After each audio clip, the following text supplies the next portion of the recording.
ஓம் சாய்ராம். என் அன்பு குழந்தையே, உன் மனதில் என்ன இருக்கிறது என்பதை நான் சொல்லட்டுமா தங்கமே? கேள்.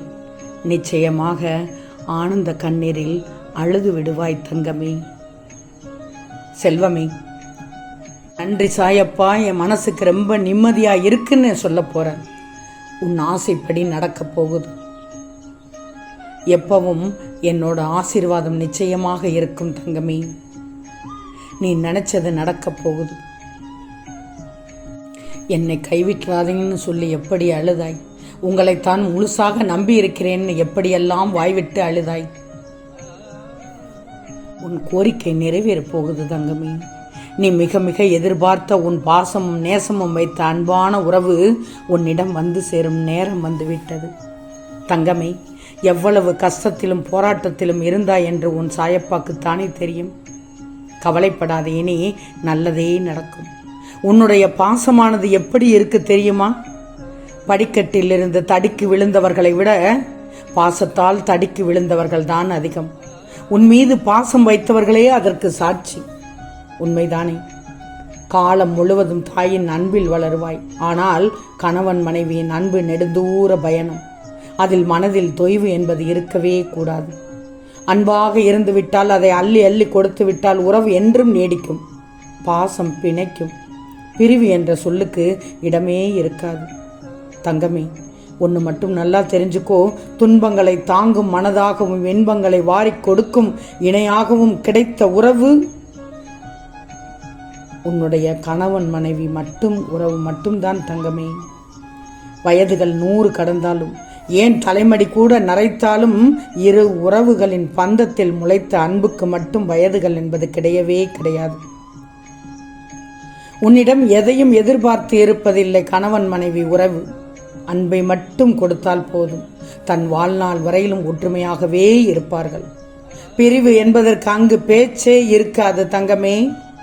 நோய் என்று படுத்தால் உன் வழியாகவும், துன்பம் என்று வந்தால் அதை தாங்கும் இதயமாகவும் உன்னை தாங்கி பிடிப்பவள் மனைவி மட்டுமே. இன்னும் ஒன்று தெரிஞ்சுக்கோ. தந்தையின் அன்பு போல கணவனின் அன்பும் உண்மையானது. கேட்காமல் கொடுப்பது தந்தையின் குணம். எதையும் யோசிக்காமல் செய்வது கணவனின் மனம். இவை 2 உறவுகளுக்கும் வேறுபாடு இல்லவே இல்லை. உன் நிழல் கூட உன்னை விட்டு பிரிந்து விடலாம். உன் உடல் கூட மண்ணை விட்டு நீங்கிவிடும். உன் மனைவியின் எண்ணங்கள் மட்டும் உன்னை விட்டு பிரியாது தங்கமே. இந்த சாயப்பாவின் அறிவுரையை கேட்டு நடந்து கொண்டால் வாழ்வில், இல்லற வாழ்வில் பிணக்கு கருத்து வேறுபாடு என்பது இருக்கவே இருக்காது தங்கமே. தை மாத பிறப்பில் தை பிறந்தால் வழி பிறக்கும் என்று சொல்வார்கள். பொறுமையாக மனதில் அனைத்தையும் அசை போட்டு விட்டு கொடுத்து, அன்பை கொடுத்து, பாசத்தின் பிணைப்பில் பிணைந்து ஒருவருக்கொருவர் சேர்ந்து விடுங்கள் தங்கங்களே. விட்டு கொடுங்கள். பாசத்தையும் நேசத்தையும் அள்ளி அள்ளி கொடுங்கள். பின்பார், உண்மையான வாழ்வின் அர்த்தம் புரியும் உனக்கு. எத்தனையோ பாரங்களை சுமந்து அத்தனையும் சுகங்களாக மாற்றி தன்னையே தொலைத்து நிற்பவர்கள் மனைவி மட்டும்தான். செல்வமே, உனக்குள் பொறுப்புகள் அதிகமாகும் போதுதான் தேவைகளும் எதிர்பார்ப்புகளும் அதிகமாகுது தங்கமே. இங்குதான் பிரச்சனையே ஆரம்பமாகுது. அப்போது எல்லாத்தையும் கடந்து போவதுதான் கஷ்டம். நிச்சயமாக அப்போது கடந்து போவது கஷ்டம்தானே. ஏதாவது ஒரு சில இடத்துல உன் மனசுல ஏற்படுற சின்ன சின்ன சங்கடத்தினால் வாழ்க்கையே வெறுக்கிற சூழல் நிறைய பேருக்கு ஏற்படுது. உண்மைதானே தங்கமே? வெறுக்கிற அளவுக்கு வாழ்க்கை ஒன்றும் அவ்வளவு போராட்டமானது இல்லைன்னு நீ முதலில் தெரிஞ்சுக்கோ. ஏன்னா அதை நீ சரியாக அணுகுவது கிடையாது. வாழ்க்கை வாழ்வதற்கு, வாழ்க்கை என்பது ஒரே ஒரு முறைதான். அந்த வாழ்க்கையை எப்படி வாழணும்? உனக்கு பிடிச்ச மாதிரி தானே நீ வாழணும். அந்த வாழ்க்கையை உனக்கு பிடிச்ச மாதிரி நீ மாற்றிக்கொள்ள பழகிக்கொள் தங்கமே. நான் சொல்வதை கவனமாக கேள். பொறுப்புகளை ஒருவரே திணித்து கொள்ளாமல் பகிர்ந்து செய்யுங்கள். தேவையானதை சேர்ந்து செய்யுங்கள். ஒற்றுமையோடு இருந்தால் சேர்ந்தே செய்யலாம். தேவையானது கிடைத்துவிடும். பிரச்சனையை பெரிது பண்ணக்கூடாது. கோபத்தை குறைத்து விடணும். குறைக்கக்கூட அல்ல, ஒழித்து விடணும். கோபம் அறவே இருக்கக்கூடாது. பிரச்சனையை பெரிது பண்ணாமல் நான் பெரிதா நீ பெரிதா என்ற எண்ணம் இல்லாமல் இருந்தாலே போதும். நீயா நானா என்று இருந்தாலே, கேள்வி எழும்பினாலே குடும்பத்தில் குழப்பம் ஏற்பட்டுவிடும், பிரிவு ஏற்பட்டுவிடும். பரிவு அங்கு இருக்காதே. பரிவுதான் இருக்கணும். கோபம் இருக்கக்கூடாது. அழிவை தரும். நாகரிகமும் அன்பு நிறைந்த பேச்சும் இல்லைனா விரிசல் உண்டாகிவிடும் தங்கமே. மரியாதை இல்லாமல் பேசினால் அந்த இடத்தில் மதிப்பு குறைந்துவிடும். அன்பு நிறைந்த பேச்சு இருந்தால் நிச்சயம் விரிசல் இருக்காது. அதனால் தான் சொல்கிறேன், நாகரிகமும் அன்பு நிறைந்த பேச்சும் இல்லைனா விரிசல் உண்டாகிவிடும். ஒருவரை ஒருவர் தவறான எண்ணத்துடன் புரிதல் கூடாது. செல்வமே, நான் சொல்வதை மனதில் கேட்டுக்கொண்டுதானே இருக்கிறாய்? உன் மனதில் இருப்பதைத்தான் சொல்கிறேன். உன் மனதில் என்ன இருக்கிறது? இந்த அறிவுரை இன்னும் உன் மனதில் ஏறவில்லை. பிரிவினை தாங்காமல் துக்கத்தில் தொண்டை அடக்க கதறிக்கொண்டிருக்கிறாய், புலம்பிக் கொண்டிருக்கிறாய். துணை இல்லாமல் தவித்துக் கொண்டிருக்கிறாய். துணை இல்லாமல் வாழவே முடியாது. வார்த்தைகளை கவனத்தோடு பேசிவிடும். விட்டு கொடுத்து விடும்.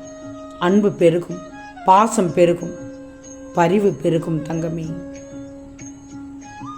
நல்ல புரிதலோடு ஒளிவு மறைவு இல்லாமல் வாழ்ந்தால் குடும்பம் சிதறாமல் இருக்கும். குடும்பம் சிதறினால் மற்றவர்களுக்கு அவள் தின்னது போல் ஆகிவிடும். கண்டதை பேசுவார்கள், குழப்புவார்கள். இல்லாததையும் பொல்லாததையும் பேசி பூதாகரமாக பெரிதாக்குவார்கள். நடக்காததை நடந்தது போல் திரித்து காண்பிப்பார்கள். பெருந்தன்மையான செயல் மட்டுமே பேரின்பத்தை கொடுக்கும். வெறும் இன்பத்தை அல்ல, பேரின்பத்தை கொடுக்கும். ஏன்னா உறவுகளில் ஆழமான திருப்புமுனை அன்பு மட்டும்தான். உன் உறவிடம் சிரித்துதான் பாரேன், ஒரு புன்னகைத்துதான் பாரேன், அன்பை கொடுத்துத்தான் பாரேன். அந்த திருப்புமுனை உன் உறவில் எப்படி ஆழமாக தெரியுது என்று மட்டும் பார். இழந்ததை மீட்டுக் கொடுத்து விடும். இழக்காமல் இருப்பதை கூட தவிர்த்து விடும். உண்மையில் வாழ்க்கை என்பது நீண்ட தூர பயணம்தான் செல்வமே. அந்த பயணத்தில் சில இடங்களில் வலி அதிகமாக இருக்கும். உனக்கு மட்டுமல்ல, வாழ்க்கை வாழும் அனைவருக்கும் வலி அதிகமாகத்தான் இருக்கும். அந்த நேரம் மனம் தளரக்கூடாது. விட்டு கொடுக்கணும். அமைதியாக இருக்கணும்.